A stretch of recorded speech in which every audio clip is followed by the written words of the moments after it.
அனுபவத்தை அப்படியே சொல்லுங்க. நாங்கள் இந்தியாவிலேருந்து இங்கே அந்தமான் வந்திருக்கோங்க. கடலில் நடுக்கடலுக்கு வந்து மீன் பிடிச்சிருக்கோம். மீனுனா ஒன்று 5 கிலோ, ஒன்று 3.5 4 கிலோ. ரொம்ப சிரமப்பட்டு பிடிச்சிருக்காங்க.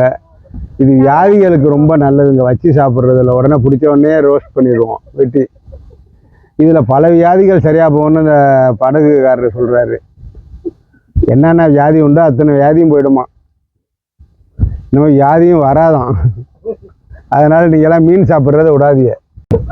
இந்த மீனோட பேர் பூக்காரி. இது வந்து அந்தமான் நடுக்கடலில் போட்டிங் வந்துட்டு நாங்கள் எடுத்தோம். இதை வந்து இன்னைக்கு ஃப்ரை பண்ணி என் பொண்ணுங்களுக்கு, மாப்பிள்ளைக்கு, பேரப்பிள்ளைக்கு எல்லாம் வறுத்து குழம்பு வச்சு என் கையால் கொடுக்க போகிறேன். மிக்க மகிழ்ச்சியாக இருக்குது எனக்கு. சொல்லுங்க, இந்த எக்ஸ்பீரியன்ஸ் எப்படி இருக்கு உங்களுக்கு? கூலா இருக்கு. இங்க பாருங்க மலை. நாங்க நீங்க எந்த வீடியோல பாருங்க சுத்தி இங்க தான் யூ டர்ன் போட்டுட்டு இருக்கோம். என்ன மாதிரி வெயில் நடுக்கடல்ல நாங்க இருக்கோம். அது மழை பெய்யுது, ரொம்ப மழை பெய்யுது, ரொம்ப மழை பெய்யுது. சந்தோஷமா ஜாலியா இருக்கும். பின்னாடி பாருங்க, மேகத்தை காமிங்க. சூப்பரா மழை பெய்யுது.